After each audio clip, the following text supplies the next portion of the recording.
Welcome to Balanced Black Girl. My name is Les. I am your host, and I appreciate you tapping in. So, this podcast is all about the various things that we are balancing in our lives, whether that is our finances, our physical health, our relationships, our career.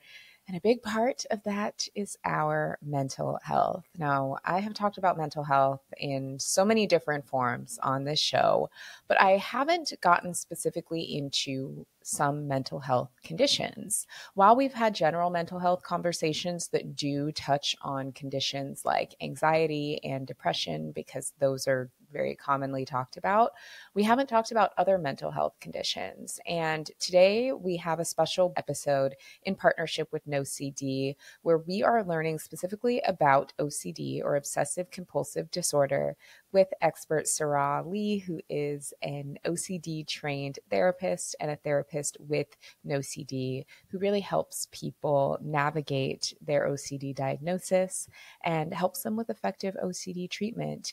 Whether you are familiar with OCD, have someone in your family who has it, or just want to learn more, this episode is so informative. I learned so much about this condition, about the differences between OCD and anxiety, and the difference between a thought and an intrusive thought. And it really is a must listen for anyone who wants a better understanding of mental health. So thank you for tapping in, and let's get to the episode.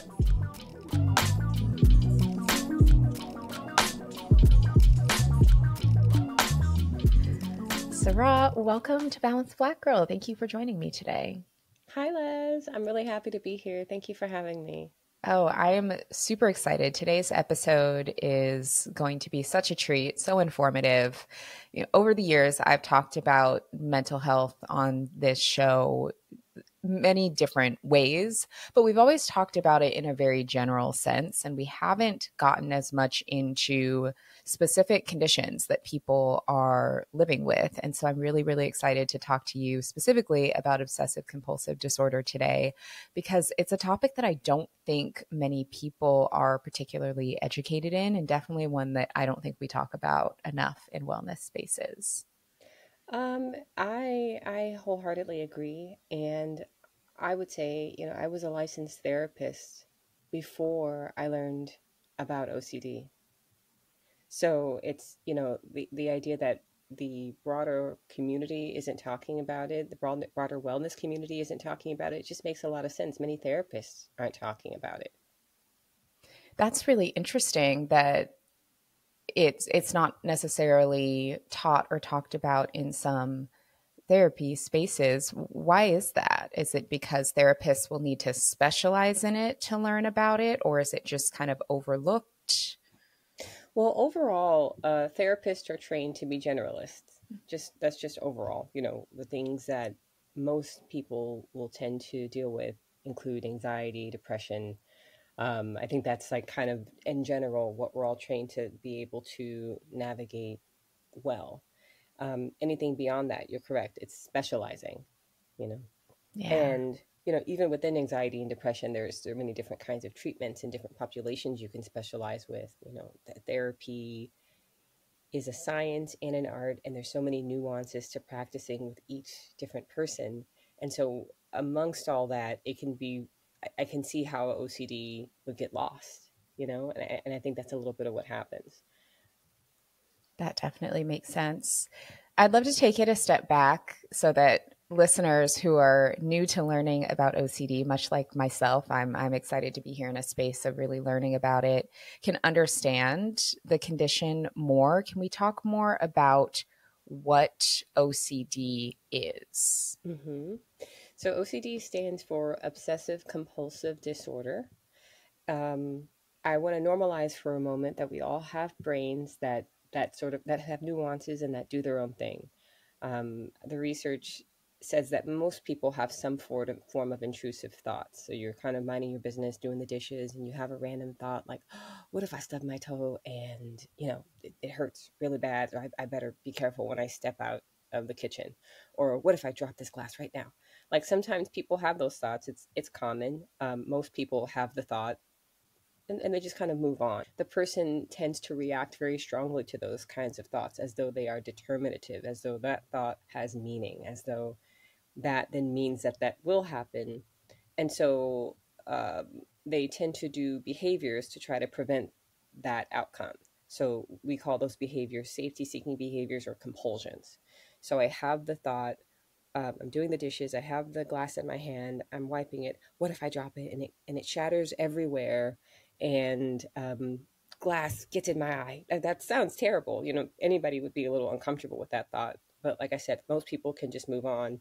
For people with OCD, they then have to make rules around, okay, I never wash glasses. Or they make rules around, okay, if I have the water at a certain temperature, or if I tap it 3 times, or certain things they have to do to try to prevent this outcome. That truly was just a thought. And yet it's a possibility, right? It's a possibility and a thought, but people with OCD are living as though that is real life and they need to do something to keep themselves safe. And there's a range of thoughts that are that people with OCD tend to suffer from and run from and try to keep themselves safe from. And so it can be really like living in a prison of your own mind when it's really severe. Wow. Wow. Thank you for explaining it that way. You, as you described that, you mentioned the term intrusive thought, that that's kind of what will initiate this behavior. Mm-hmm. I feel like I hear the term intrusive thought a lot, and I hear people almost use it in a joking sense. But Mm-hmm. from a therapeutic lens, like as a mental health professional, how do we define intrusive thought? What is an intrusive thought? So for OCD purposes, an intrusive thought, it has several characteristics. So it's unwanted, unwanted. Um, and I'm sure almost all of your listeners are like, yeah, I have thoughts that are unwanted. Go on. Is that me?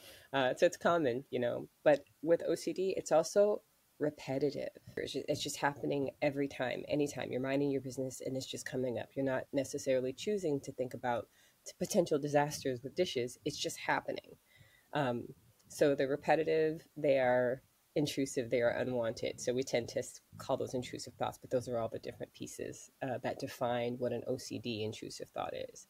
And it's not just thoughts, it doesn't have to just be words. It sometimes can be an image, like an image popping up a lot at times that you don't want it to, or repetitively, or a sense like a urge, like I should throw this right now. I should this feeling in your heart or your body or somewhere that says that just this urge to throw it.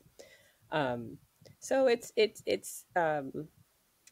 the idea of people referring to intrusive thoughts kind of jokingly. That's kind of what happens when psychological language gets disseminated out into the world, and in many ways that can be a good thing that people are learning, but in many ways it can be sort of harmful for people who do struggle with these things because it's not a joke, and we want people to feel comfortable that they're going to be taken seriously.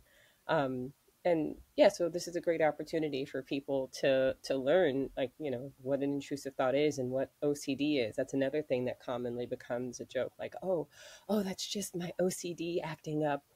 um, and people say it in a way like it's a badge of honor, that I am just so cleanliness and I just have to do my yoga every day at 9 a.m. because it's my OCD.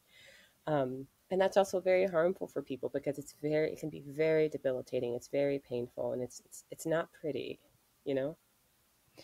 Yeah, yeah. As you were describing people using kind of therapeutic terms in everyday language and misconstruing them, that's exactly what I thought of as commonly hearing people use the term OCD to describe someone who is maybe very tidy or very neat, but that doesn't sound like that's what OCD is at No, not at all. all, at all. No. And it's very interesting. It's like this co-opting of therapeutic language, like to push people to be more productive, and I'm better than you at this thing because I have OCD, and that's not at all what it is, and it's something that people need a lot of support around, not something that is I guess a flex. Right. Yeah, absolutely. So, what made you get into specializing in supporting people who have OCD? Mhm. There's some serendipity there. My initial background training was a lot in trauma, anxiety, trauma recovery for families, for children, specifically for communities of color and Black people. Um, so I, to be honest, randomly received a message on LinkedIn saying, "Hey, would you like to learn about a new specialty? We have a company. You can learn about OCD and be a specialist." And I'm a big fan of having specialties, especially rare runs, because in our communities we don't have access to these things. And so I felt like Prometheus. I'm like, I'm going to go get that fire. I'm going to bring it back to my people. Um, so I said yes, and I signed up for training. And you know, for some people, you learn about a specialty, you'll do it on the side. What made this so congruent for me and made this into my specialty was the fact that while I sat in those trainings, it was like a mirror being held up to my experience, you know? Um, and it was somewhat overwhelming. It was very, in some ways, embarrassing, where I'm learning about OCD and realizing I've been living with this, and it was most severe in my childhood, and there were times in my early adulthood and right after giving birth where it sort of sprang up anew, and there was a lot of struggle and some suffering, because of it. um, for me, what I would refer to it as is kind of, I know myself, I know how my mind is, so that's the language that I had around it, even as a therapist, not seeing it within myself, not having that training. But also, the only representation that I had seen of OCD was like Monk, that show that was really popular, like when I was a kid, like a decade or more, a while ago. And he, at least to me, I don't know what his actual ethnicity is in the show, but he appears to be a white man, and he's a professional, and it's about neatness and cleanliness, and I'm not neat. So the idea that that was going to be me, just it, it just did not occur to me at all that that had anything to do with my life. But once I learned about, again, those three elements of intrusive thoughts, intrusive, yes, but they're unwanted and they're repetitive, and then you're having this emotional response to them. And then also about compulsions, you're doing things to try to control the thoughts or control your feelings or save the world. And uh, it's embarrassing. I'll say it's embarrassing, and I'm not saying professionally, clinically, I judge it to be embarrassing. I just know living with it is embarrassing because some of these thoughts can be very taboo. Um, it's these are thoughts that are affecting sort of the core of how you see yourself and the core of what you think life can be. So living like that is really hard. And so here at the peak of my career, I'm a licensed therapist. I'm a trauma specialist. I have my own private practice. I'm in a place to be able to help other people get better. And then sort of this feeling of egg on the face that this whole time, this is what I've been dealing with. And had this serendipitous conversation on LinkedIn not happened, I wouldn't have had the tools that I have now. I wouldn't have known about this. So that's what sort of woke me up, and also learning more about how it impacts, and specifically the Black community and communities of color. And we already are underserved in so many ways, not just structurally, but also clinician bias. I've been in therapy, but no one saw this. No one even thought to ask about it, and a part of that is therapist training, but some of that is just, you're a Black girl, you're a Black woman, we don't perceive we don't see you maybe as clearly as we should. I'll say it that way. Um, so, knowing how prevalent this is in our community, we tend to suffer a little bit more with it. And when we do have OCD, it tends to be more severe. Why and is so that? knowing, well, because of,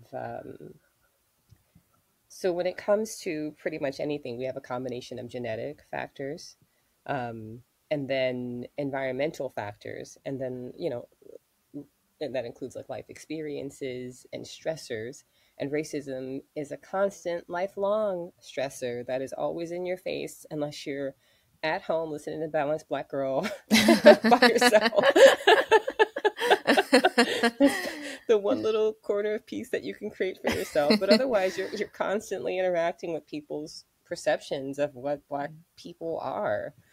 It's exhausting. And so, as a therapist, what I notice consistently is that people's symptoms, all people's symptoms, tend to get worse when they're in times of stress. And if you're living in stress, then that's pretty much always. And so we tend to suffer a little more when we do have it.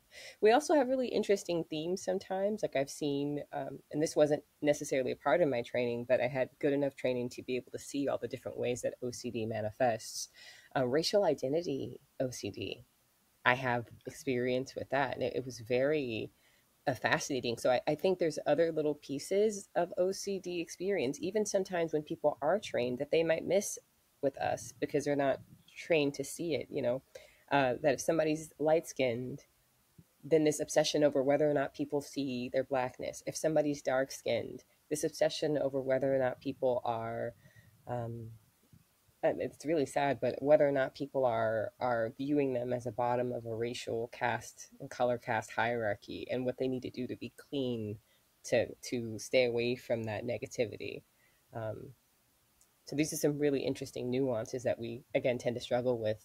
Um, that might not be picked up by someone who doesn't have the training and the knowledge of our community. Yeah. I would also imagine, like many other things that specifically impact us, that the literature and the research also probably has not caught up. Absolutely, absolutely. Um, hair texture, whether or not your edges are laid properly.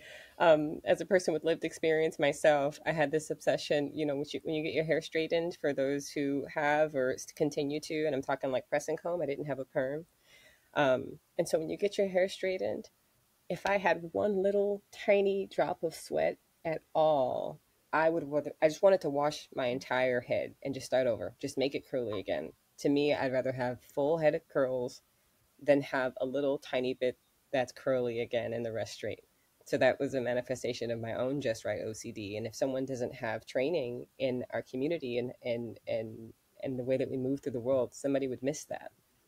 I also had this thing with cutting my hair, cutting my ends, um, because there's so much pressure in the Black community on us women to look presentable and beautiful and good enough in all these different ways, and the political and judgmental pressure that's put on our hair. And so one of the ways it manifested for me because of those stressors is that if I had any split ends at all, then my hair was bad. And so I just would cut it. If I saw one, I'd cut. Like I was cutting inches off my hair. And again, no one knew what that was. Yeah. Yeah. Wow. Thank you for sharing that. Along similar lines, I have read articles that suggest that things like depression or like anxiety get underdiagnosed, specifically in Black women and girls, because we tend to manifest our symptoms differently. Probably the best example I can think of is like how many of us were told that we had an attitude problem when we were younger, when really we probably were anxious, and that was how, people perceived it. Do Black women specifically present some OCD symptoms differently? Could that also lead to under and misdiagnosis? Like, what should we look out for? Absolutely. We are so diverse in our experiences, and an East Coast Black person and a West Coast Black person are going to be two different two different entities. So I'd say first of all, baseline, that even in the things that are sort of standard representations, there's this need to be very um, open when interviewing, when asking questions in terms of how does that impact you? Where is that coming from? What does that mean to you? How does it feel when that happens? So we always have to be very careful at the baseline in our assessment. Um, on top of that, when it comes to manifestations specifically for Black women, you have to know who we are culturally. One of those big things I was just mentioning was hair. The way that depression and anxiety and OCD can manifest can be the way we show up with our hair, the neatness of it, or it not being neat, or So being able to ask and comfortable asking in the moment, oh, I noticed that your hair is different today. um, what's that about? Did you change it? Just giving people space to talk about these different aspects of themselves.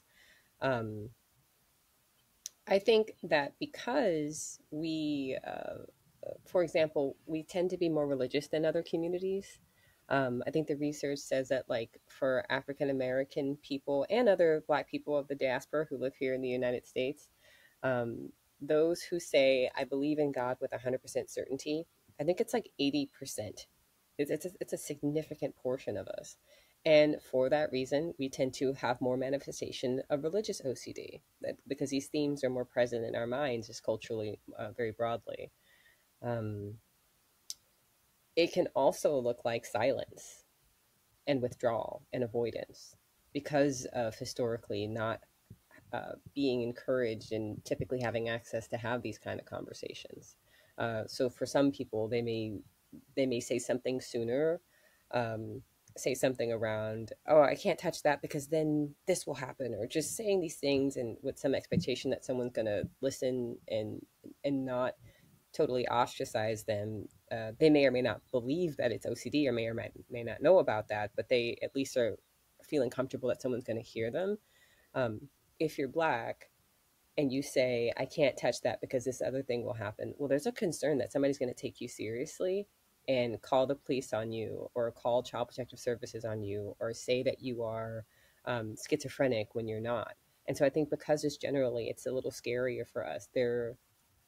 In what I've seen, there can be a higher likelihood of just going silent and using avoidance. Which I'm sure leads to a lot of underdiagnosis for sure. Absolutely. Yeah. Absolutely. Yeah. You mentioned a few different types of OCD, like you talked about religious OCD, racial identity OCD. How many different types of OCD are there? I'm sure plenty. Maybe the limit does not exist. But what are some of the most common ones in addition to the ones we just talked about that we see most often? hmm First of all, I want to shout out your math reference. The limit does not exist. It does not. Yeah. Pretty much any thought a person can have can become an obsession with OCD. But some of the more common ones are harm OCD, this worry that you're going to hurt yourself or someone else.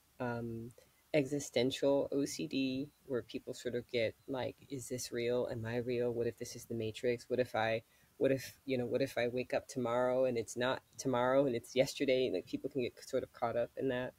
There's meta OCD, OCD about OCD, and that's an interesting one. Is it really OCD or is it not OCD? Is it or isn't it? Well, there's this thing happened, and so that there's proof that it is. But what if I'm just saying it's OCD because I don't want to admit that I want to hurt people? So that can be really difficult to live with, and also it's hard to come in and get a diagnosis because your OCD is telling you that I am just here to enable you, and I'm lying to you that you have OCD. So in those cases, the person can be fairly treatment resistant, but we know how to work through it. um, let's see. Um, taboo thoughts. That's a big one and a really common one. In pretty much all societies, taboo thoughts are taboo because who knows? Oh, I don't know why, but pretty much everybody knows that taboo thoughts are not allowed. They're just not. Um, and so I don't think we ever will know the extent to which everyone has taboo thoughts because people won't share them. Um, but that's a really, really common one. And I won't say what they are now, just for for the sensitivities of your audience, in particular. But it can include taboo thoughts around romantic relationships, taboo thoughts around sexuality, taboo thoughts around pretty much anything you can think of. Wow, wow. This is so good to understand. I'm just digesting it. And it also just makes me think like our brains are amazing. All of the different ways in which our brains use and process information and the way our thoughts connect to our behaviors. It's really, really interesting to learn about how complex we are. We are, and I love that you said it that way because like I said, I think I said earlier, OCD is not fun. It's not pretty. That's what I said. It's not pretty, but your brain is this beautiful symphony of neurons and synapses and and oxytocin and all of these things. Um, and it's really when it works well for you and it's supporting you to go toward your goals and your dreams, you're in harmony with it. It's a dream. It's wonderful. But when that process seems like it's turning in on you, it's with you all the time. And we're used to trusting our brains. And so to learn that this part of your brain, you can't trust it and you need to learn to relate to it differently. Um, that's hard for a lot of people. Um, but we have a process of teaching people to do that with exposure and response prevention. So, ERP, that's what we call that. So, with ERP therapy, we specifically go in and learn about the part of the brain that's sort of doing this to you. What are these thoughts? What are the things that are triggering the brain to have these thoughts, these images, or these urges? And we support the person to very at a reasonable pace and very slowly move towards those things. The brain is saying, no, don't do it. The OCD in the brain is saying these terrible things will happen.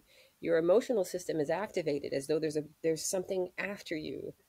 And we still teach the person how to sit with greater and greater and greater discomfort until there's this intrinsic internal learning uh, around how to sit with and be in acceptance of all of your emotions such that you don't have to run away from these sensations and from these intrusive thoughts. Got it. Got it. I would love to dig a little bit more into treatment because you did just mention those treatment options. Are there forms of treatment that are not recommended for OCD? And Yes. what does effective OCD treatment entail and look like? Mhm. Um, I'll start with by saying that exposure and response prevention (ERP therapy) is the gold standard. So it has been researched time and time again. It is the thing that helps most people get better most of the time. It's the go-to. Um, One of the treatments that I would most strongly say is not recommended for OCD is talk therapy. So Ooh. the goal is not to talk about it. No, that I feel like that is something that's going to be really surprising to people because so many conversations about mental health is like everybody go to therapy. And when most people think therapy, they think talk therapy. Yeah, it's a hot take. It is. I love a hot take. Okay. I'll let you continue. I just like really wanted to reiterate that. Mm-hmm, mm-hmm. So why is Um, talk therapy not helpful for people who have OCD or for the treatment of OCD? mhm. So a nickname for OCD is the doubting disorder. And like you mentioned earlier, your brain is so complex and does so many things. There is no limit to how many doubts and questions and ways of circumventing that the brain can come up with.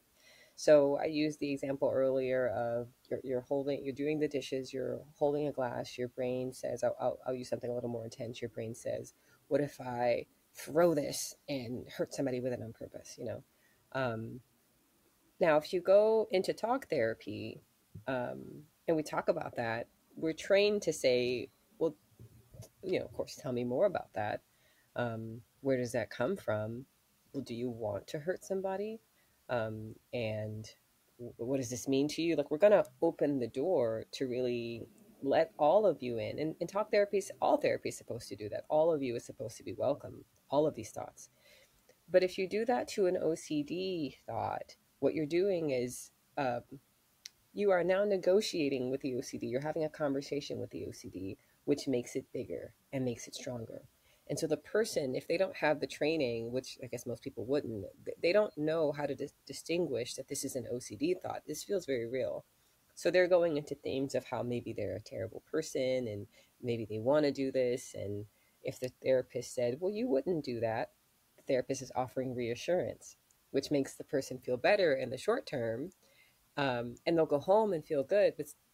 literally an hour later, the thoughts are back. So they're going to be sort of like going back and forth to this therapist, asking for this reassurance that I'm not going to do this. But the core origin of the thought, this fear of being a bad person, this idea that this thought is meaningful, that never gets challenged. We're taking it seriously. Um, so that literally will make it worse. It makes it worse. With ERP, what we're teaching people is that thoughts happen. All thoughts don't have meanings. Um, the brain is so busy all day long with its gigantic symphony of all of your functioning and all of the processing of the world around you, things that could be a threat, things that could be a joy. There's just so much happening. If we took every single one of those thoughts seriously, we would not live. So we teach people to relate to the brain differently. Thoughts happen, but the ones that we choose to act upon, um, it shouldn't be just about fear and running away and trying to prevent things. We should be able to choose our actions based on our values and based on the life experience we want to have, um, even if it's uncomfortable. So it's really teaching kind of acceptance of discomfort. That makes sense. And let's say somebody has OCD, they are receiving this type of treatment and having these types of conversations with a therapist where they're learning that, thoughts do not have to be real. Are there then daily practices that you recommend for them? If they have an intrusive thought, but let's say, they're not going to meet with their therapist until next week, like what do they do in the meantime to stay centered when those things happen? Mm-hmm.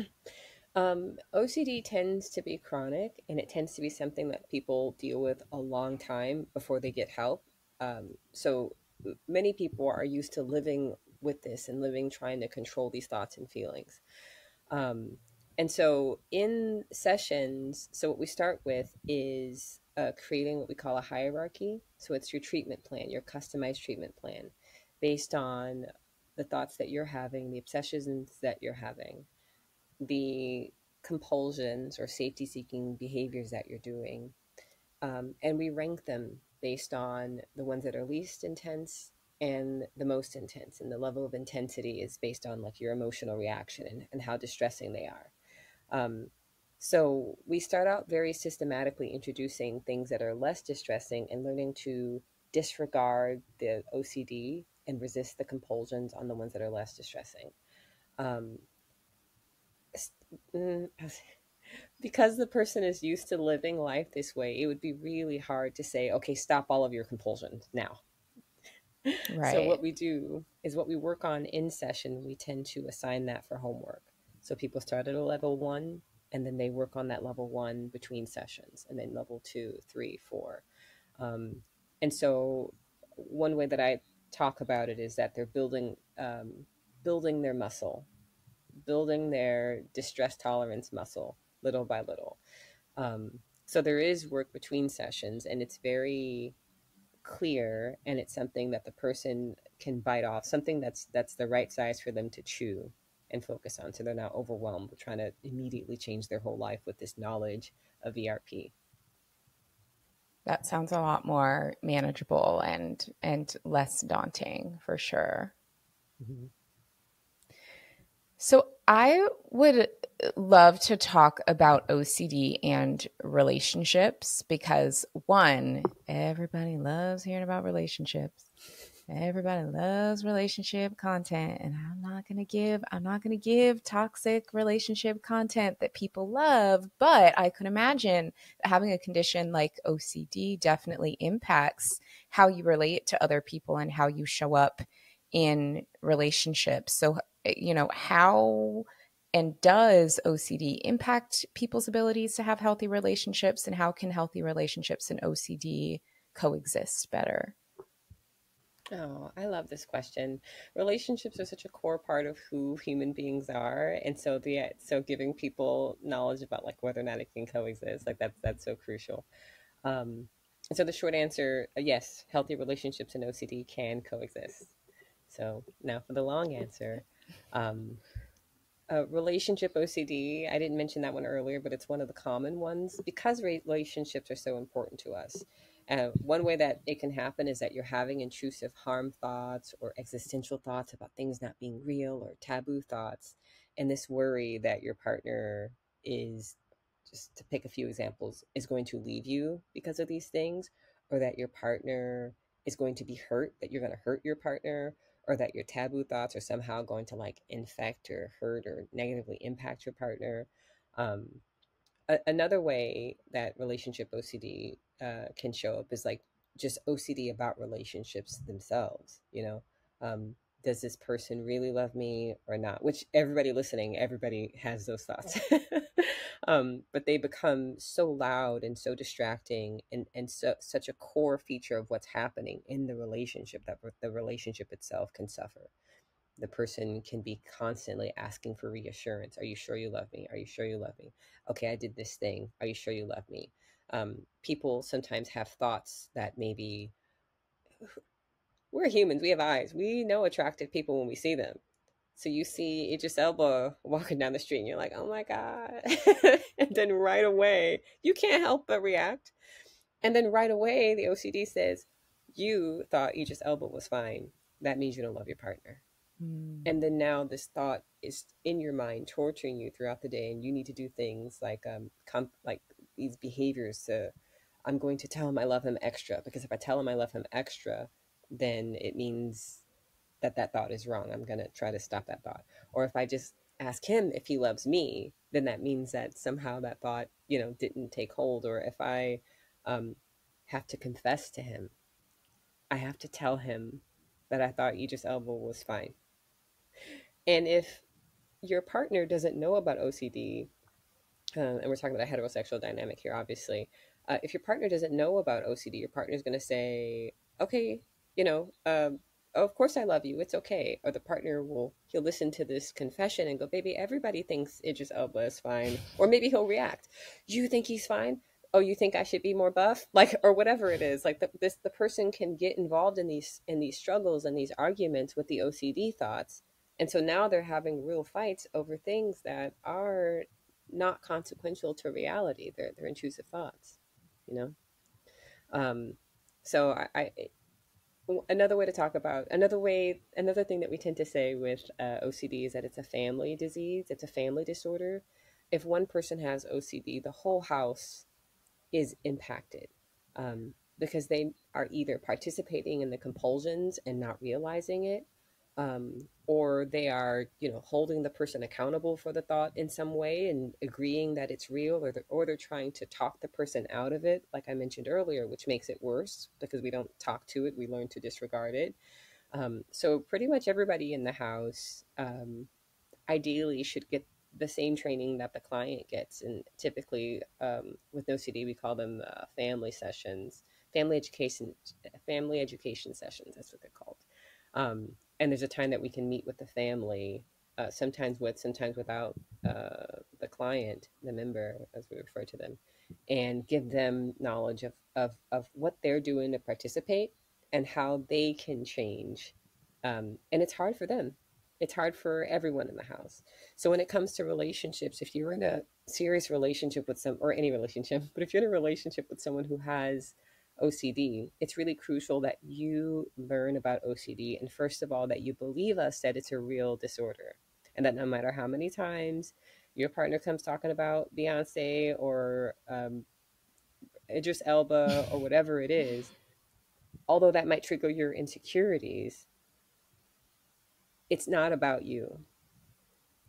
And that requires you to sit with discomfort.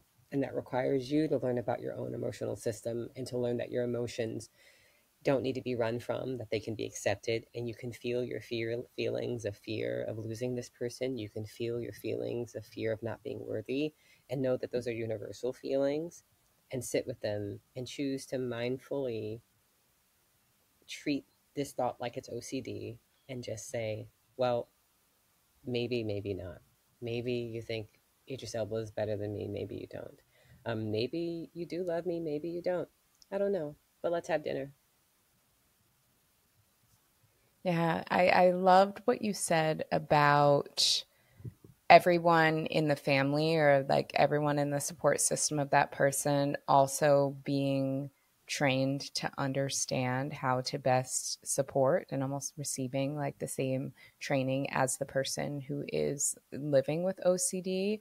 I think that that's such a good point, because for so many of these things, we see it as like this person is on a soul journey to either heal themselves or to understand how to live with something, but the world around them kind of keeps moving business as usual. And so when they can have their family or in-home support unit also be really well versed on how to be supportive, I would just imagine that that creates a healthier environment for everybody, and a less isolating experience for the person.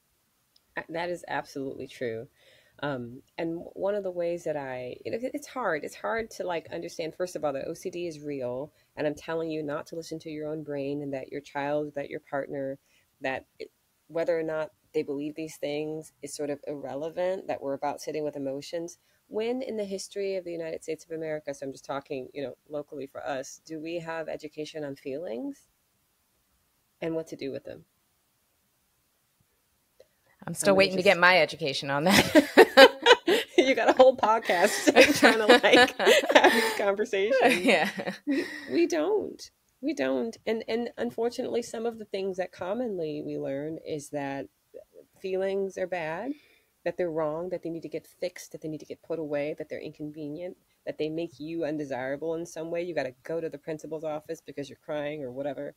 And so families, as diverse and unique as each family is, they also have their inherited, generational beliefs around what feelings can and can't be. Talking about Black people in particular, it's not safe for us to be emotional in public. As you mentioned, like somebody can be told, oh, you have a bad attitude or you're dangerous. But in reality, you have anxiety and or depression, and those feelings are overwhelming you right now.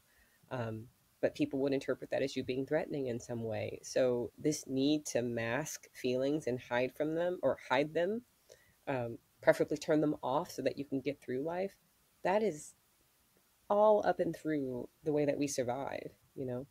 Um, and so for that reason, asking the entire family to sit down and learn brand new, this this sensation in your body is connected to this feeling called sadness, fear, anxiety. Sometimes it's like basic feelings wheel, let's name it.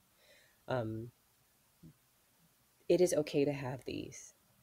And while your family structure currently responds this way to the emotions, I'm inviting you to find your why so that you can choose to step into this alternate way of doing things that says, this family accepts feelings.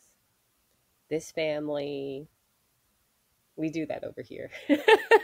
That's what we do. Um, and some people can find it liberating because their own grandmother or mother or whoever told them to fix their face whenever they were sad. And here you have this therapist and this entire way of living that says it's okay to feel feelings. And so I often invite families to use the number ranking system in terms of intensity of distress, to use it for themselves.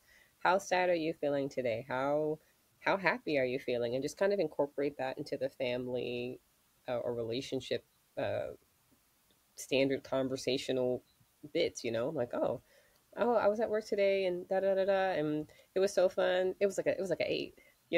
So that it's not just this person who's stigmatized, that they're ranking their emotions. We all feel emotions at various levels of intensities, and that's allowed. It's human. It's part of the human experience. And so I often find that even if it's initially resisted, much of the time people find peace, and that they can drop the mask and everybody can just admit they have feelings and just move on with the day. And I would imagine for children growing up in environments like that, it would just be so helpful to be able to identify and understand feelings and have it be a welcomed practice at a young age. Mm-hmm. Um, I, OCD is not pretty. It's not fun. And what I do say though is that if you're able to get OCD treatment, you have the ability to develop a superpower. And that superpower is the ability to identify when feelings are present in your body and sit in acceptance of them, that they don't cause you to react. That instead you can feel that feeling, ride it out, and then choose to act mindfully, or decide whether there's an action that needs to be taken at all. Um, so when children come in for OCD therapy, it's really distressing. Of course, what they've been living with is distressing for their parents. But I always provide that perspective that this child, you know, has this opportunity to develop the capacity to accept emotions so early, so much earlier than most people do. Um, and it's a superpower. It's going to take them places. It's going to serve them well, and it's going to serve the family well. I, having spent I don't have my own children, but have a large extended family and just spend a lot of time around kids. And I feel like my biggest observation with kids is like the qualities that are really challenging in tiny humans is actually what's going to be so amazing about them when they're adults. We just have to like get through letting them keep those qualities as tiny humans when they're outspoken or when they're opinionated or when all of these things are so great in adults and so frustrating from a tiny human, but we have to let them keep it. I love that. That is not a perspective that everybody shares. Yeah. So the fact that you see it that way is really powerful. That these feelings from these tiny people that many people treat like an inconvenience, like, kids talking back, no. And I do have a child. I have a 6-year-old, and she will tell me no. It's in creative ways. And she'll explain to me how I don't know what I'm talking about. She said to me the other night, "Mommy, you should have learned about boundaries already," Oh. because I wanted a hug. Oh. And it's things where it's like, of course, yes, we want children to be respectful, but how amazing that at 6, she knows the boundaries of her body. So yeah, when she's a little bit older, if she's in a situation where she needs to enforce those, she'll be able to do that versus, I think, especially in previous generations, how so many of us grew up is having those skills like punished out of us. And then later in life, when we can't do it, when we can't speak up for ourselves, or when we can't enforce a boundary, wonder why. It's like, we weren't, that wasn't celebrated, and so I think the ability to do that and for kids to be able to identify their feelings and all of these things, as frustrating as it is when you're like, I just want you to put your shoes on so we can go, Mm-hmm.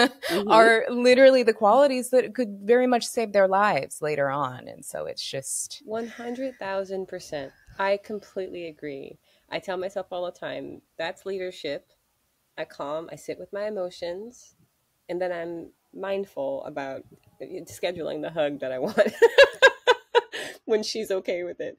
Um, but so here's like the little nuances of, thinking about, oh, how do we like represent OCD? Like if OCD was a parent, what would it be?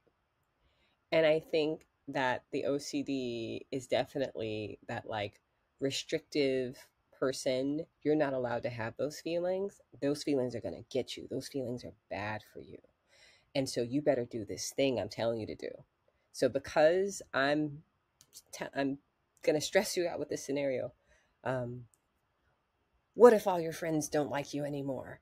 You know, um, because you don't put your shoes on fast enough, and so no one's gonna like you. And all these emotions, and fix your face. That's what OCD would say. So you better do the thing I'm telling you to do right now. Don't question. Don't resist. You can't resist. I have total power. So OCD is like a bully parent, you know. Um, and so learning to defy that bully is really crucial. When it comes to OCD, it's in your own mind. And so you can defy that voice, that controlling, restrictive voice that wants to tell you how to live life, when you really just want to go play and have a good time. Um, Listening intentionally to what is it the OCD is telling me to do. The OCD is telling me to put my shoes on now, because if I don't, no one's going to like me. I'm going to lose all my friends. Okay, I hear you. And so I'm going to go stand next to the shoes and not put them on. Or if I do put them on, I'm going to go as slowly as I can. And you know how my parent would have reacted to that. So it's learning that process of defiance so that you can have your own self, your own freedom to function, um, without the intrusive thoughts or the threat of these big emotions telling you how to live. That is such a helpful way to describe it, to think of it almost the OCD as a bully. Before we wrap up, I'm curious when people get treatment for their OCD, let's say they make progress in this area of understanding how to better relate to their thoughts. Is it possible for intrusive thoughts to decrease, for people to have fewer of them? Or is it more so like the intrusive thoughts are still coming, but they learn how to better cope with it? Like, is it, what does It's being both. treated? Okay. It's both. What's being in my view, there's different theoretical perspectives, but in my view, what's being treated is your reaction to this whole process. So you may still have the thoughts, but overall, you realize, as we said earlier, that thoughts happen. Thoughts are thoughts. I don't need to let this thought control me. I don't need to let my emotion control me. I can feel the feelings. I can move on, or maybe it just doesn't bother you as much. And also, yes, sometimes the thoughts, they reduce. I mean, the more you ignore a bully, it just starts to leave you alone. So it can be any combination of the above. But what we're looking for is improvement in the quality of your life and your ability to move towards your values and live your life without letting the OCD stop you. Got it. Oh, that's so, so helpful to understand. So, Saraa, before we go, I would love to talk a little bit more about NoCD, Mhm. which is the company that you work for. Can you tell us a little bit more about NoCD's mission, as well as, let's say, this conversation really resonated with someone today? They're interested in either working with you or working with another NoCD trained therapist. What would that look like? Absolutely. So I want to start out by saying that this community here of Black girls who are trying to balance, I would not speak well of no CD if it wasn't the truth. So I want to let you guys know that, um, in terms of wanting the absolute best for my community, if you think you might be struggling with OCD, that these things might apply to you, I highly, strongly, with my whole heart, y'all, recommend that you reach out to No CD. The reasons for that are that they are in most states. I think it's like two-thirds of people can access it through their insurance. So they take insurance, which is crucial. Um, they The training is best in the world. It's some of the leading experts in the world that have designed the training for each of these therapists. There are ongoing consultation groups, so where if you're in a place as a therapist and you have more questions and there's a kind of OCD maybe you haven't seen before, you can hop on with somebody pretty quickly and get your questions answered by, some of the best in the business. Um, the person who founded it lived with OCD and suffered and could not find treatment. And when he did find treatment, it was like $1 billion. So it's just so inaccessible. And so the mission of OCD is to make OCD treatment accessible. And they're doing that various ways, of course, by taking insurance and by making the treatment virtual so that you can do it in your own home. We can be there with you while you go into the kitchen or into the closet or touch the thing that you're concerned about. Um, but they're also doing it by training more clinicians to know about OCD and whether or not people stay with OCD long term as therapists, whether this becomes their primary specialty or not. They are increasing the knowledge in general such that someone can identify OCD and send them to the right place. And then on my end, they are intentionally reaching out to people of color to bring them in for this training.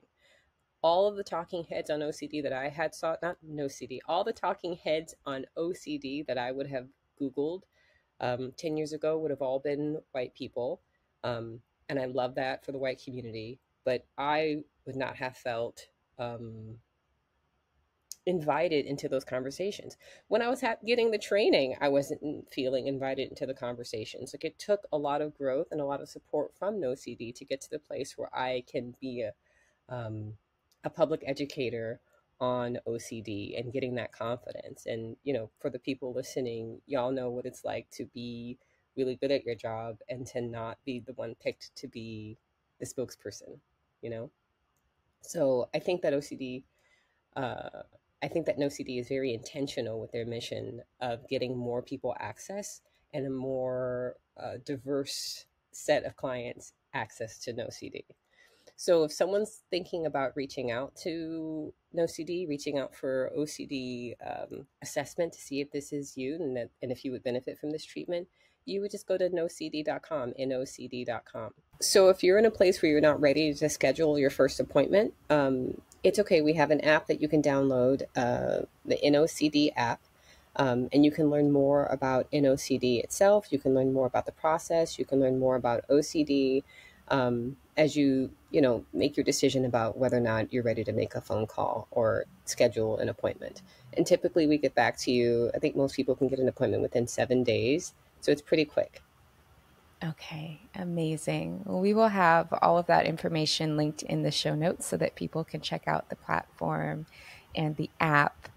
Saraa, thank you so much for joining me. This was such an informative episode. I learned so much and am really excited to take this information forward.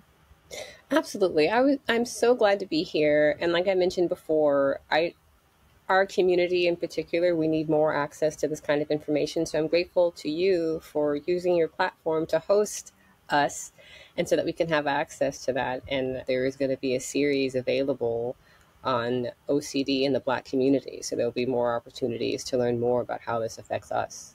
Oh, amazing. When does that series come out? Is it something we can link to in the show notes? Oh, it's coming out this year. So we'll have our first video up in the next month or so. Okay, amazing, amazing. Well, we will make sure that we link to that so that people can find it. Excellent. Thank you so much. Yes, thank you so much for joining me. Thank you all so much for tuning in.